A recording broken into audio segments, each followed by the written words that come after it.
कन्हैया ने पेट पे हाथ घुमाते हुए मधुमंगल से कहा, अरे भैया मधुमंगल, ओ श्री दामा, आज तो भैया बड़े जोर से भूख लग रही है। श्री दामा कहवे लगो, भैया अभी तो तूने माखन रोटी खाई, फिर से तो को भूख लगाई। अरे भैया इतने दूर पैदल चल के आए, फिर से भूख लगाई मुझको तू कहा करे हम। अरे भैया मैं यूं कह रहे हूँ कि तुम यहाँ से कुछ दूर चले जाओ, वहाँ पर पंडित जी लोग हवन कर रहे हैं, वहीं जाकर के उनसे कहना कुछ खाने को मिल जाएगा। वहीं चले जाओ, कुछ खाना कुछ ना कुछ तो मिल ही जाएगा।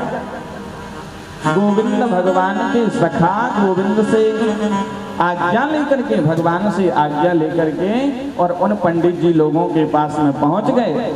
पंडित जी लोग तो भैया अपने हाथ में माला झोली लेकर के बढ़िया बैठे जाप कर रहे, हाथ में कलावा बंधा हुआ है। ओम नमः शिवाय, ओम नमः शिवाय, ओम नमः शिवाय मंत्र की ध्वनि चल रही है, वेद ध्वनि चल रही है। स्वस्ति न इंद्रो विदस्रवाः, स्वस्ति नः पूषा विश्ववेदाः, स्वस्ति नस्तारिक्षु वारिष्ठनेमिः। वेद मंत्र चल रहा, वेद मंत्रों का उच्चारण हो रहा है। लेकिन वेद मंत्रों का उच्चारण भी हो रहा था भैया। अब कन्हैया के सखा जैसे ही पहुंचे, कहने लगे, अरे पंडित जी महाराज राम राम। तो दूर से जैसे राम राम करी, सो पंडित जी लोगों ने तो मुंह फेर लिया, अपना मुंह फेर लिया, देखे तक नहीं गोविंद के सखाओं की ओर। अरे पंडित जी महाराज, कृष्ण और बलराम गौ चराए के भय आज बड़े दूर निकल आए हैं और उनको बहुत जोर से भूख लग रही है। अरे पंडित जी महाराज, कछु खावे के टाइम हुए तो दे दो। पंडित जी बोले, जो ग्वारिया लोग दिन में नहाते भी हैं कि नहीं नहाते? हम लोग कर्मकांडी ब्राह्मण, प्रातः काल 4 बजे ब्रह्म मुहूर्त में नहाना पड़ता है? और ये ग्वारिया नहाते भी हैं कि नहीं नहाते? यहाँ चले आए यज्ञ मंडप में, सीताराम तक नहीं करी पंडित जी लोगों ने। कन्हैया के सखाओं को गुस्सा तो बहुत आया, लेकिन कुछ बोले नहीं। थोड़ी देर तक खड़े रहे, फिर वापिस आ गए कन्हैया के पास में। कन्हैया बोले, अरे भैया श्रीदामा, कछु खावे के ताई लाए? कन्हैया के सखा बोले, भटा लाए, खाओगे? अरे भैया बिन्ने तो हमारी सीताराम ना आए लई, हमने बिन से सीताराम करी तो सीता ही राम ना बोले भी तो। अरे मैंने पंडित जी लोगों को तो बहुत घमंड है। अरे भैया तुम पंडित जी लोगों के पास में काय को गए थे? अरे मैया लोगों के पास जाते, पंडिताइनों के पास जाते। अच्छा तो पहले क्यों ना बताई तुमने कि पंडिताइनों के पास में जाना है? अरे भैया माताओं के पास में जाना था तुमको। माताओं का हृदय बड़ा कोमल होता है, वो तुम्हें कुछ ना कुछ जरूर दे देती खाने को, कुछ ना कुछ तो तुम्हें मिल ही जाता। तो यहां से कन्हैया के सखा पुनः जहां पंडित जी लोग रहते थे वहां पहुंचे। अब इस बार कन्हैया के सखा पंडित जियों की तरफ देखे तक नहीं और सीधे उनके घर में घुस गए अंदर। पंडित जी लोग आंख फाड़ फाड़ कर देखते रहे, इस बार तो हमसे बोले ही नहीं और हमारे घर में चले गए अंदर। मैया लोग अंदर प्रसाद बना रही थी खाने के लिए। इतने में जैसे कन्हैया के सखा पहुंचे, अरे मैया राम राम। कन्हैया के सखा ने जैसे राम राम करी, बेटा राम राम, लाला राम राम, कहाँ से आए? अरे मैया हम कन्हैया के सखा हैं, हम श्याम सुंदर के सखा हैं और आज श्याम सुंदर गौ चराते हुए बड़े दूर निकल आए हैं, उनको बहुत जोर से भूख लग रही मैया, कछु खावे के टाइम हुई तो दे दो।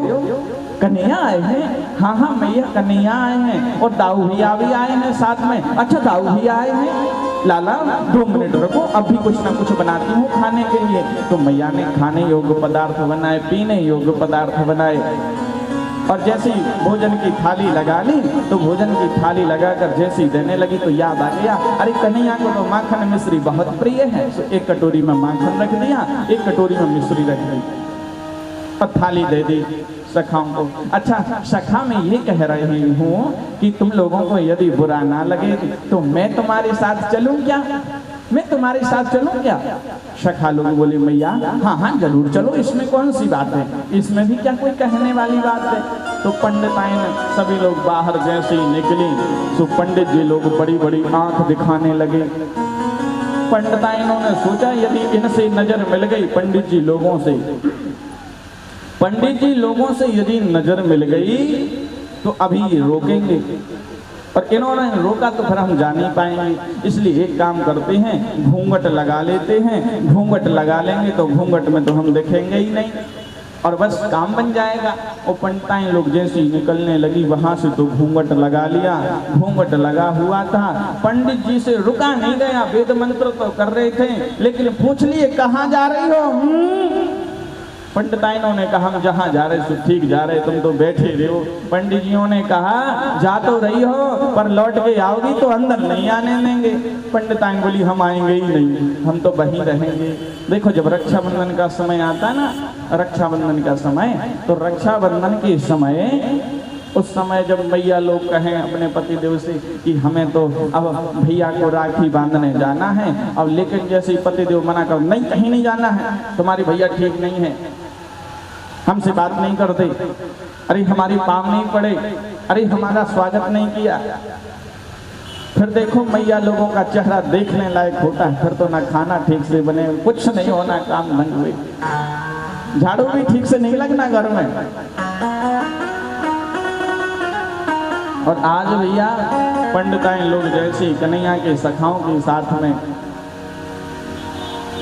कन्हैया के पास पहुंचती हैं, गोविंद भगवान को गोद में बिठा लिया, बड़े भाव से भोजन पवाने लगी। काना ये खाओ ना, ये माखन मिश्री में तुम्हारे लिए लेकर आई हूँ। काना ये टमाटर के साथ चटनी खाओ ना, ये पकौड़े खाओ ना, मैं तुम्हारे लिए लेकर आई हूँ। माताओं ने बड़े भाव से गोविंद भगवान को अपनी गोद में बैठा करके भोग पवाया। भगवान जो है ना एक भक्त के वश में है। भगवान को जब एक भक्त करुण पुकार करके बुलाता है तो भगवान से रहा नहीं जाता, वो दौड़े दौड़े चले आते हैं। कि नरसिंह बसे प्रति खम्मन में, पर काढ़न को प्रहलाद कहाँ। उसी राम कथा कितनों ने लिखी, पर तुलसी जैसी मर्यादा कहाँ। कि नरसिंह बसे प्रति खम्मन में, पर काढ़न को प्रहलाद कहा। नरसिंह तो आज भी प्रत्येक खंबे में बसते हैं भैया, लेकिन उनको निकालने के लिए प्रहलाद जी जैसा भक्त भी तो होना चाहिए, हमारे अंदर प्रहलाद जी जैसे गुण भी तो होना चाहिए। विष को आज भी अमृत बनाया जा सकता है, विष को आज भी अमृत बनाया जा सकता है, लेकिन मीरा जैसी चाह भी तो चाहिए, मीरा जैसी चाह भी तो चाहिए, मीरा जी जैसा प्रेम भी तो चाहिए। ओ भगत के बस में है भगवान, भगत के बस में है भगवान, भगत के बस में है भगवान, भगत के बस में है भगवान, बस में है भगवान, भगत की बस में भक्त इसकी जान, भगत की बस में है भगवान, भगत के बस में है भगवान।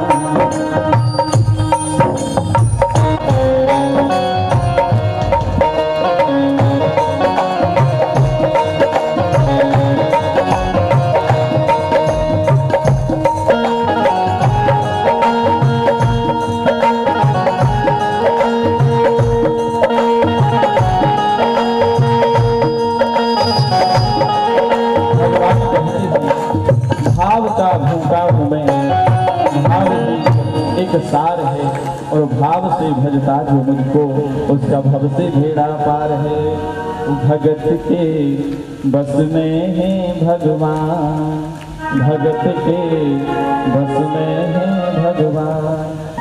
भक्त बिना ये कुछ भी नहीं है, भक्त है इनकी जान, भगत के बस में है भगवान।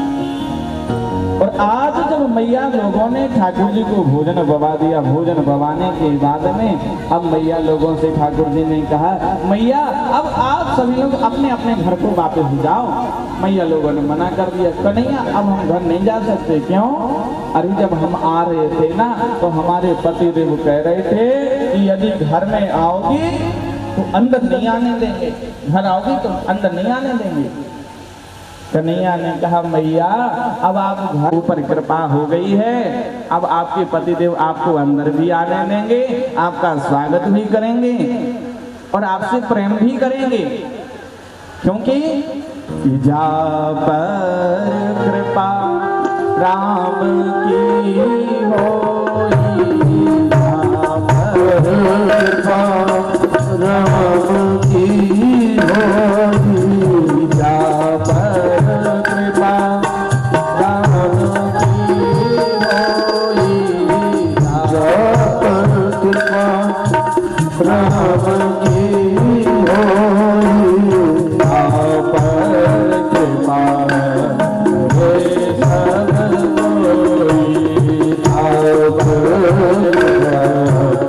रे सब कोई। अब हमारी कृपा आप लोगों के ऊपर हो गई है, इसलिए चिंता करने की जरूरत नहीं है। प्रेम से अपने घर जाओ और घर जाकर के बढ़िया आनंद से रहो।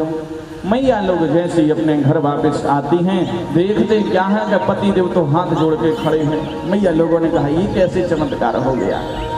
पति देव हाथ जोड़कर खड़े एकदम सामने, मैया लोग